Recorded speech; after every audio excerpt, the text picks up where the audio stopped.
Hello student. तो आज का टॉपिक है कंडीशनल स्टेटमेंट एंड कन्वर्ट्स। ठीक है ना।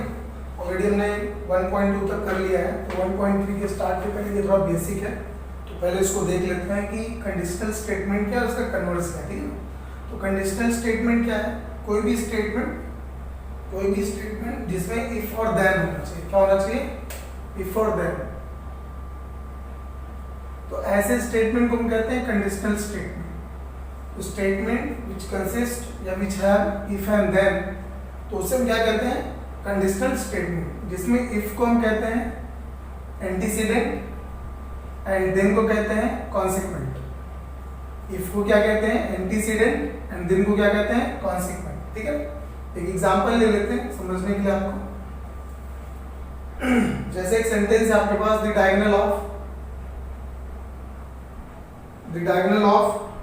rhombus, the diagonal of rhombus are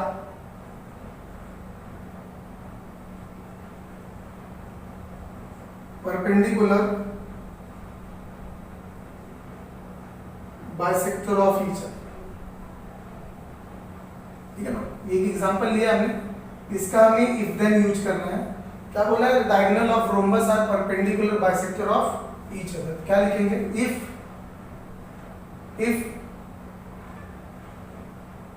it is a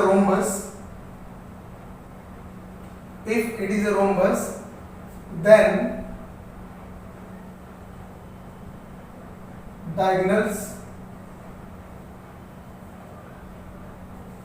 are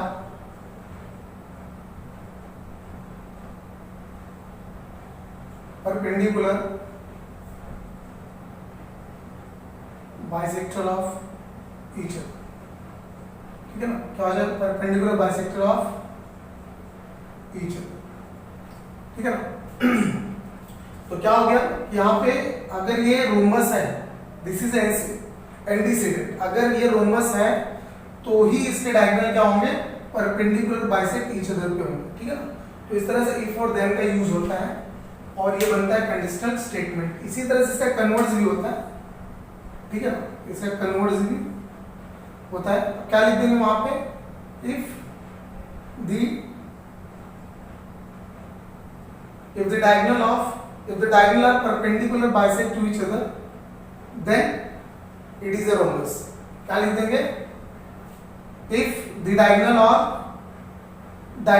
और perpendicular bisect to each other then it is a rhombus. ठीक है ना। तो इस तरह से इफ और देन का यूज होता है। और इसका स्टेटमेंट क्या होता है? कंडीशनल स्टेटमेंट होता है। ठीक है ना। और इसका कन्वर्ट्स भी हम लिख सकते हैं। ठीक है। अब बढ़ते हैं एक्सरसाइज 1.3 की तरफ, जहां पे आपको इसे सॉल्व करना है। तो काफी छोटा एक्सरसाइज है। तो क्वेश्चन नंबर 1 दिया हुआ है, बोला है कि write the following statement in if then form. आपको किस फॉर्म में लिखना है?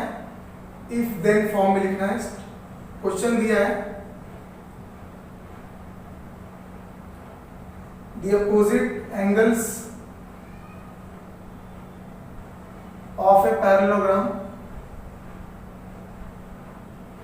The opposite angle of parallelogram are congruent. ठीक है ना। तो इफ देन का यूज करना, क्या लिखेंगे? If it is a parallelogram,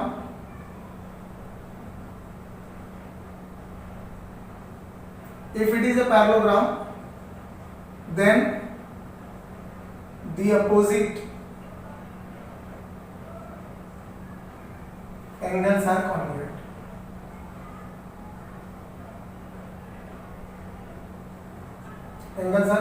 ठीक है ना। तो क्या लिख देंगे? If it is a parallelogram then the opposite angles are congruent. ठीक है। तो इस तरह से हम क्या करेंगे? इफ और देन का यूज करेंगे। ठीक है। तो बाकी 2 क्वेश्चन और इसमें गिवन है, आपको ठीक इसी तरह उसे भी सॉल्व करना है। ठीक है ना। क्वेश्चन नंबर 2 क्या कहता है? इसका कन्वर्ट्स लिखना है। क्या लिखना है? कन्वर्ट्स। गिवन स्टेटमेंट का कन्वर्ट्स लिखना है। उसमें एक एग्जांपल लेके question number 2, if a pair of the interior angle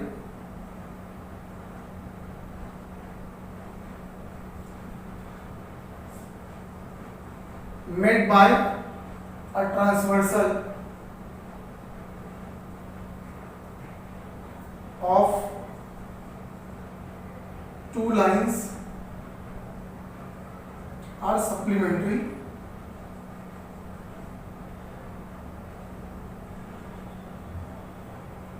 then the lines are parallel. ठीक है ना?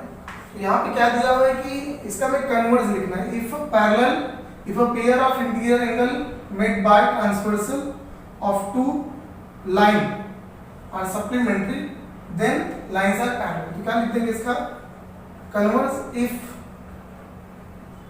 the lines are parallel, if the lines are parallel then a pair of the interior angle, the pair of interior angle made by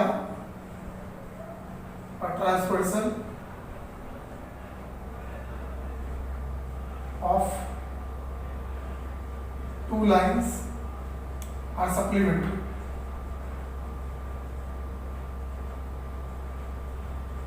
ठीक है ना? इस तरह से आप क्वेश्चन नंबर 2 में क्या है उसका हमें कन्वर्स लिखना है और क्वेश्चन नंबर 1 में इफ और देन का यूज करना. ठीक है, काफी इजी है. तो एक बार आप बेसिक्स को पढ़ लीजिए, फिर ये सॉल्व जो मैंने किया इसको एक बार ध्यान से देख लीजिए और बाकी जो भी क्वेश्चंस रिमेनिंग है उसे सॉल्व कीजिए. ठीक है, थैंक यू.